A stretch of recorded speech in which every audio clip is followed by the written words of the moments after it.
بسم اللہ الرحمن الرحیم۔ السلام علیکم دوستو۔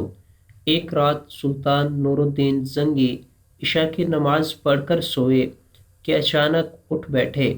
نم آنکھوں سے فرمایا، میرے ہوتے ہوئے میرے آقائے دو عالم صلی اللہ علیہ وسلم کو کون ستا رہا ہے؟ آپ اس خواب کے بارے سوچ رہے تھے جو 3 دن سے انہیں آ رہا تھا، جس میں سرور دو عالم صلی اللہ علیہ وسلم نے 2 افراد کی طرف اشارہ کر کے فرمایا، یہ مجھے ستا رہے ہیں۔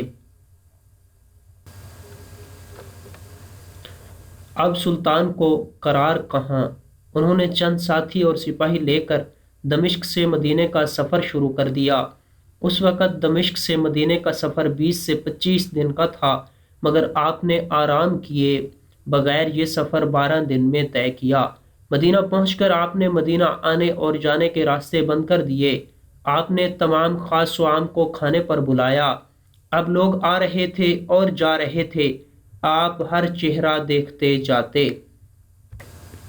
مگر آپ کو وہ چہرے نظر نہیں آئے جن کی طرف اشارہ کر کے آپ صلی اللہ علیہ وسلم نے کہا۔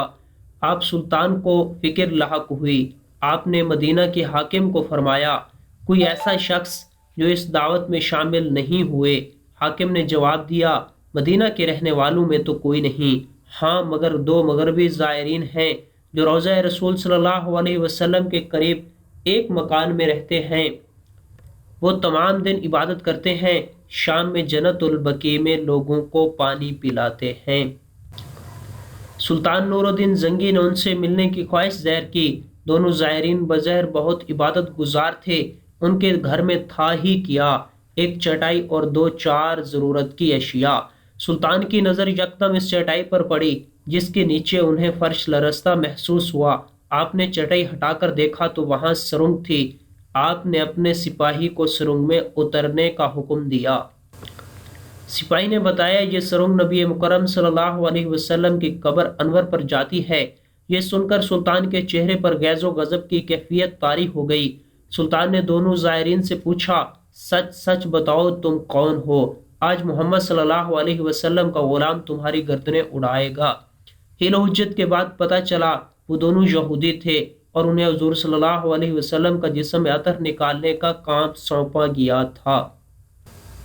سلطان نور الدین زنگی نے دونوں کو سر تن سے جدا کر دیے۔